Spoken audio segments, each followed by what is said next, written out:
शंकर भगवान के पास में आधे का कोई काम नहीं है, उनको पूर्ण समर्पण चाहिए। आपका पूर्ण समर्पण अगर आप दोगे तो शिव उसको स्वीकार करेगा। शिव जी पे विश्वास कितना करना चाहिए। कई लोग पूछते महाराज जी आप बताओ शंकर भगवान पे विश्वास कैसे करें। तो हमने कहा जैसे पायलट पर करते हो वैसे भगवान शंकर पे करो। जैसे ट्रेन में बैठते हो तो ट्रेन चलाने वाले ड्राइवर पर करते हो, ऐसे शंकर भगवान पर करो। बस में बैठते हो तो बस के ड्राइवर पर करते हो, ऐसा भगवान पर करो। पायलट कैसा हवाई जहाज चला रहा है आपको मालूम है क्या? जम के तो बोलो, जम के बोलो। मालूम है? आप तो आराम से अंदर जाके पायलट का दरवाजा बंद, वो अकेला उधर तुम इधर, अब बढ़िया चकाचक सो रहे हो। तो पायलट पर विश्वास किया कि नहीं किया कि वो कहाँ ले जा रहा है, कैसे चलाएगा, क्या करेगा? ना तो पायलट दिखे ना आगे का दिखे, तुम्हें तो बादल ही बादल दिखे। बोलो सही है कि गलत है? इसके सिवाय कुछ दिखे तो तुम तो बिल्कुल अंधे भक्त बनकर बैठ गए कि पायलट चला रहा है, अपने को क्या करना। और मैं नाम बोला जाता है कि आज ये पायलट फ्लाइट को चला रहा है, बस उसी तरह तुम अंदर जाके बैठ गए, अब पायलट लेकर जा। उसी तरह ट्रेन में आराम से सो रहा है वो अकेला बेचारा ड्राइवर, बटन दबाए ये दबाए, सिग्नल नहीं देखे और तुम्हें निपटा दे तो पर भरोसा करा कि नहीं करा? जम के तो बोलो, करा कि नहीं करा भरोसा? विश्वास करा कि नहीं करा कि ड्राइवर चला रहा है, गाड़ी ले जा रहा है, ट्रेन चला रहा है, आप तो आराम से सो, रात भर सोए, चकाचक सवेरे उठे ने मुंडा घिसा फिर बैठ गए ट्रेन के अंदर, और ड्राइवर चला रहा है, अपने को कोई टेंशन ही नहीं क्योंकि उस पर अपने विश्वास करा, उस पर भरोसा करा। बस वाला बस चला रहा है, तेज चला रहा, कम चला रहा, कैसी चला रहा, ऊंची चला रहा, नीची चला रहा, तुम तो बैठो। हाँ ज्यादा तेज चला तो तुम भी कहते जरा धीमे चला भैया, भैया ऐसा चला भैया। और कई कई मालिकों की आदत रहती है वो ड्राइवर को दिन भर टोका करते, धीरे धीरे धीरे आराम से, धीरे दचका है, स्पीड ब्रेकर है, सावधान रखो। अच्छा तुम तो कह देते हो कि धीरे धीरे, पर ड्राइवर से तो पूछो अंदर अंदर इतनी गाली बकता, चुपचाप तो बैठ जा। और ड्राइवर भी सोचता होगा कि चुप ही नहीं बैठ रहे तो बोले जाए बोले जाए बोले जाए। करा कि नहीं करा विश्वास? फ्लाइट चलाने वाले उस पायलट पर करा, ट्रेन चलाने वाले उस ड्राइवर पर करा, बस चलाने वाले उस ड्राइवर पर करा। जितना विश्वास कर कर आराम से तुम ट्रेन में सोए हो, फ्लाइट में आराम से सामान लेके बैठ गए हो, शंकर की कथा कहती उतना विश्वास तुम शंकर पर कर लो और शांति से जीना चालू कर दो, बाकी का सब निपटा लेगा वो। आराम से सो, क्या किसको रोइए, चादर तान के सोइए, वो भरोसा उस पर रखो, बने पटे।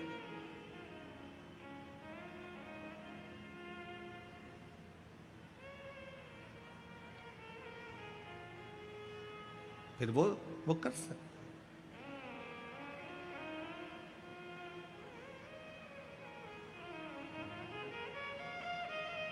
वो हो जाएगा। एक माता ने बहुत अच्छा प्रश्न किया है, सबके हित का है।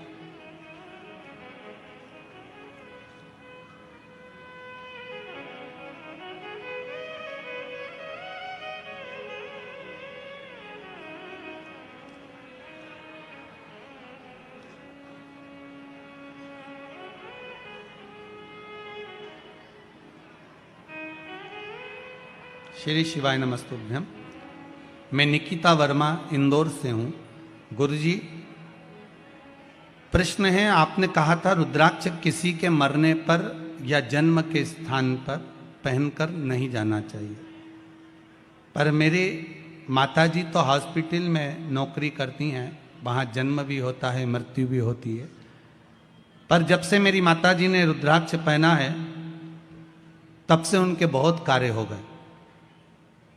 वो उतारना नहीं चाहती, मैंने उनको बोला है कि ऐसे समय पर नहीं पहनना चाहिए। उसका कोई जवाब?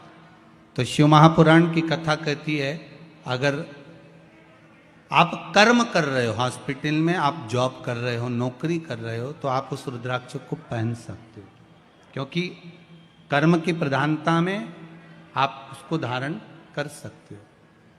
रुद्राक्ष सुख का अनुभव कराता है। एक मुखी से लेकर 14 मुखी तक रुद्राक्ष होते हैं। आपको पहले भी कथा में कहा, उसमें सबसे श्रेष्ठ रुद्राक्ष 2 होते हैं, एक मुखी और 7 मुखी। एक मुखी रुद्राक्ष भी बड़ा फलदायी होता है, पर बड़ी मुश्किल से मिलता है। अगर 1000 वृक्ष रुद्राक्ष के लगे हुए हैं तो 1000 वृक्ष में एक रुद्राक्ष पैदा होता है, एक मुखी, और वो भी वर्ष में केवल एक बार। कितनी बार? एक बार। बड़ी मुश्किल से मिलता है एक मुखी रुद्राक्ष और एक मुखी आदमी, बड़ी मुश्किल से मिलता। एक मुखी रुद्राक्ष भी मुश्किल से मिलता और एक मुखी आदमी भी बड़ी मुश्किल से मिलता, जो अपनी बात पर अटल रहे।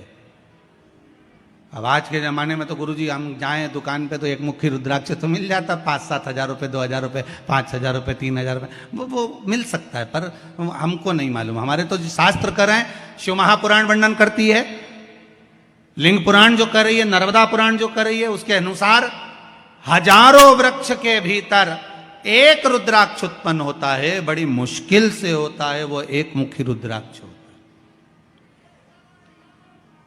बड़ी मुश्किल। और एक बात अपनी जिंदगी में उतार कर रखिए, एक मुखी से लेकर 14 मुखी रुद्राक्ष होते हैं। उस रुद्राक्ष को अपने गले में धारण कर कर रखिए। शरीर से जब रुद्राक्ष टच होता है, शुगर, बीपी, थायराइड, ये ब्लड प्रेशर आदि की जो बीमारियां हैं वो धीरे धीरे समाप्त होने लगती है।